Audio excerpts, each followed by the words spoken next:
আপনার যাত্রী কয়টা? দুইটা। তারা তো হোটেলে রাখছে নাকি? জি জি। এটা যাত্রীকে লাগাই একটা ছবি দিলে আমি খুব খুশি হব, ঠিক আছে? হ্যাঁ,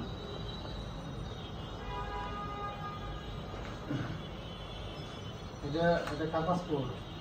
রাজ আহমেদ। এটা কি? টিকিট।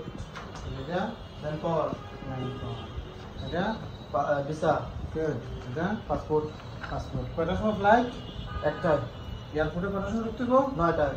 9টার সময়, 10টার সময় ঢুকলে হবে। এটা তো দেখাই লাগে, তারপরে একটু চেক করে দেই। সরি,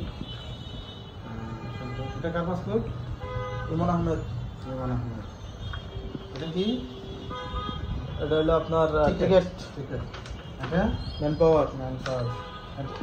এটা ভিসা। এটা পাসপোর্ট।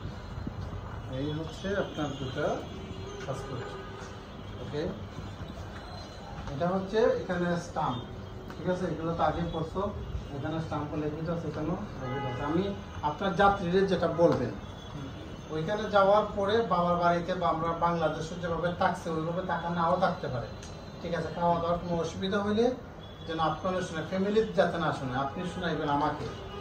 আর বিদেশ যে কোনো কাজে যদি ভালো বলে চেয়ারে বসে থাকার জন্য সেটা বিরক্ত হবে। যাত্রী অবশ্যই আপনাকে মনটা বলবে, ডিউটি লম্বা, মালিকের ক্যারিকেট করে বের করে আপনি চাপে রাখবেন যে কাজ করতে হইব, চোখের পানি পড়তে হবে। তারপর এক সময় গেলে দেখা যাচ্ছে আমার 7 মাস হয়ে গেলে তখন সে ফেসবুকে ছবি ছাড়বো যে আমি অমুকে আসবো। কিন্তু 3 মাস ইতিমধ্যে যত যাত্রী বাড়াইছি, প্রথম 3 মাস 4 মাস অভিযোগ থাকে।